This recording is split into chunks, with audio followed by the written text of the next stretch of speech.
For centuries, craftsmen and craftswomen all over the United States have proudly created quality products that ultimately brandish the iconic phrase, Made in America. As long as I can remember, I've been fascinated with American artistry.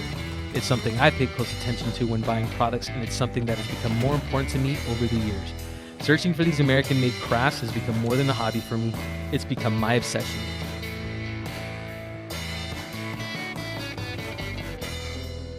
What is the most extreme experience you've ever come through in your life? I know we talked a little bit, and I don't know if this is it. You're on your motorcycle and you told me that story. But what would it be as you look at your life to this point? What's the most extreme experience you've been through? The most extreme experience I've been through, so yeah, we'll get to the motorcycle story, but I'll have to say that doing these GoRuck courses with my brother have been some of the most extreme experiences. If you don't know what rucking is, the military. My brother is ex-Special Forces Green Beret. Happy Veterans Day. And he invited me to go to this course in New York in November of 2018. I had no clue what it was.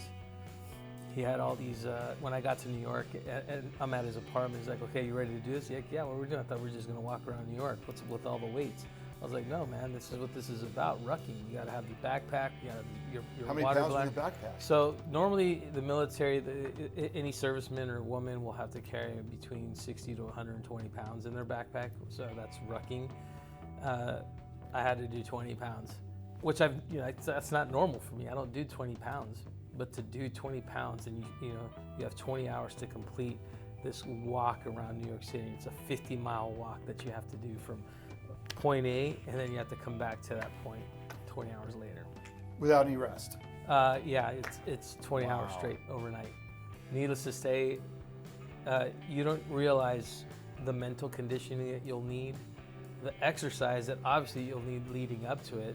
And I'll admit we didn't finish the course, and my brother shared with me, he's like, hey, I have to tell you, even though you didn't do any exercise or anything, I'm pretty impressed that you were able to do 40 of the 50 miles. That's huge. And he called it because by the time we got to the others, so it started in Queens,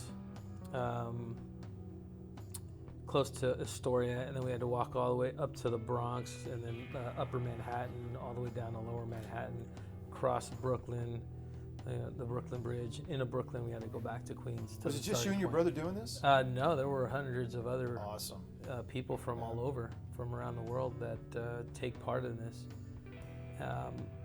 And that's the one that stands out to me the most because it really tested me. Emotionally, when you're walking around a city and you're just with your brother, and if you're not in conversation, you get lost in your thoughts. So I started getting emotional. I started breaking myself down, like doing a lot of introspect. I started crying about certain things, and why am I making excuses about this or about that? And it really breaks you down. Was it one of those things, if I could do this, I could do anything I set my mind to? Pretty much. Yeah. And so I said, I'm not going to work out. I didn't even take it serious at first. But fast forward to June of this year, we did it again for the 75th anniversary of Normandy, of D-Day. That's right, you're in France. I think I saw pictures. We were in France, and it was a 75 kilometer, so it equaled out to 46 miles. We did 42 miles of that, and all of that was because of poor planning. So we had to cut it short because my brother mixed up the dates. Sorry that I'm calling you out, but mixed up the dates, and needless to say, it was about 12:30, and we still had 5 hours left to go. But we had to get back to Paris. They had to fly out to Nice. But I was really, really proud of that the second time around. And actually what really pushed me, and what people don't realize, the physical stress that it puts on your body, the blisters on your feet, carrying that backpack, you're trying to adjust the weight of that. It's like, it starts hurting your back and your muscles. Are these comfortable backpacks? Do they have big pads in the shoulders? Or is it no, these pretty rough? So I used a Camelback backpack. That's what worked for me because it has a water bladder in it, and it has compartments that I'm able to take snacks and things that you'll need for this rucking event. But the great thing about the second time around, and I know that we would have finished it, was I read on the plane from LAX to France, I read David Goggins' You Can't Hurt Me. And just reading what he wrote in that book and what he went through, like, if this guy can do it, why can't I? And yeah, that's what really, really helped me. Sometimes all you need is that inspiration, and rucking sounds like the ultimate therapist, right? Yeah, that's why I do it. Yeah, one, to bond with my brother, and two, for the self love and therapy. To be honest with you. And you challenge yourself, you push yourself to the extreme where you really wake up and say, if I could do this, I could really do a lot of things I don't think I can do. Absolutely. Or I could make any excuses that really, hold us back. I don't do marathons or triathlons, and you have those people that can push the limits like that. David Goggins is ex-Marine, if I'm not mistaken. But the pain that he went through, especially when he had to, I think the base in San Diego, they had to go through Hell Week. For SEAL training? For SEAL training, and he did it, sorry, that's what he was, Navy SEAL, not a Marine. Navy SEAL.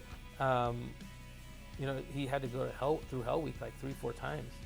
And each time, like, something happened, like the tragedies in his life, but he just kept going and going, and finally he became a Navy SEAL.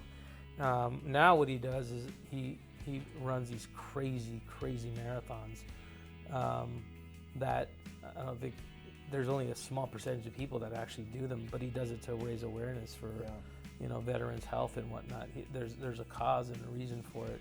For me, it was just to test myself, and if I can do this, and what am I limiting myself to? So we have more rucks in the future. Absolutely. Yeah. I told my brother that regardless of where we are, we're gonna get it, and we're gonna finish. We're gonna finish. 3 times the charm. Yeah. 3 times the charm, but I don't want to stop. I want to keep doing that with him. It's really something that we get to bond together with.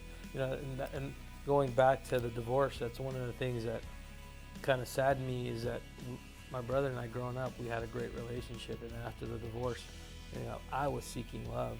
I was trying to find a girlfriend or a family, and what about me? I kind of left him behind, and for many years I carried that guilt. Are you the older brother? I'm the older brother, yeah. And so, it's interesting because I've learned too, it's never too late to change the course of things. You can pivot and course correct your life. And just have a conversation to restore a relationship. Absolutely. And we did in July 4th of 2007. Yeah, he came up. He was in North Carolina at the time, in Fayetteville, and he came up, and we just enjoyed a weekend, the July 4th weekend of 2007. And he came, and he's like, well, I came up here because I want to have a conversation with you. Just really had to forgive you for, I held on to it for many years, and I got really emotional. I was super happy that happened. I think that was the beginning of when our relationship changed. So that's fantastic. So we know that we talked about, you had a passion for riding motorcycles, and we had a good conversation. While riding on the open road is freeing and exhilarating, there's some freaking crazy drivers out there, right? There is, yes. And so I see these guys with, in the regalia, and they're riding their motorcycles, and they know what they're doing. But then you get all these people on the road that aren't paying attention, aren't looking. And I know you mentioned one time, maybe you're on the 91, you're cruising down the 133. The 133? It was a night ride, September 17th of 2012. Decided to get on my Ducati Monster in the evening. It was a beautiful night. Ducati's a nice bike. Yeah, and it's such a fun, easy bike to ride. And I decided to go for a night ride, and got on the 133 and about to merge on the 405 North. And in the turn, my front tire slipped, hit gravel, and caused me to do a go slide. And couldn't stabilize the handlebars, and I thought my life was over. Was it a wake-up call, or was it like, wow, that was close? That was a wake-up call. Yeah, I mean, I still ride, but it was a wake-up call for sure. And I think that after that, it really, even though that accident happened, my mindset still wasn't comprehending, like, hey man, you need to appreciate every single day that you have. And I think it wasn't until my new son, I have a 4-year-old now, after he came into my life, that every day, I have my previous sons and all of that, they're adult children, but you talk about evolving. I evolved again as a father, and to have my 4-year-old in my life like that just kind of stopped time a little bit. Tap for the me. brakes. Yeah, We're not yeah. a single. And, yeah. So I got rid of the Ducati. I got after the accident. I thought the bike was totaled. A month later, they were like, "Oh, no, we were able to fix your bike." Ducati called me and had to go pick it up, and that was scary to get back on the bike and ride it. But I took it through the PCH and rode it back on the. What was scary about that? Was it that you lost control that one time and you weren't yeah. anticipating it? Or Yeah, I think that was it, and just what could have happened? yeah.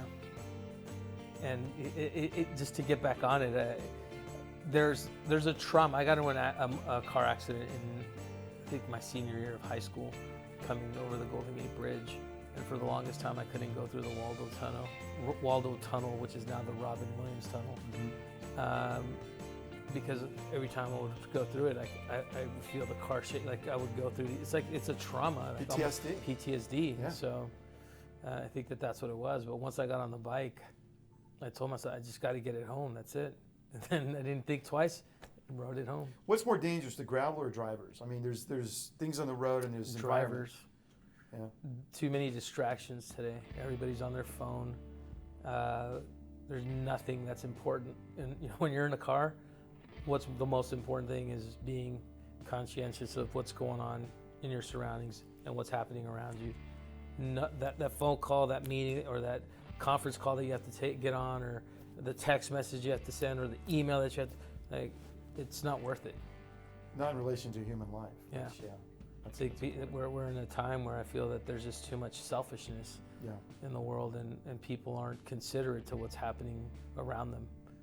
They think that they're in a home riding around in this vehicle, and it's not They your think home. they're driving a Tesla. Yeah. There's no self-driving. Yeah, Most part, yeah. there's no self-driving Oh cars. yeah, even Tesla is self-driving. Like that whole autopilot. That's Right. It's kind of scary. Yeah, it's kind of scary too. I mean, we're not quite the idea and the technology of it is really, really cool, but we're not there yet for people to fall asleep behind the wheel Right. and take a nap. Yeah. Yeah.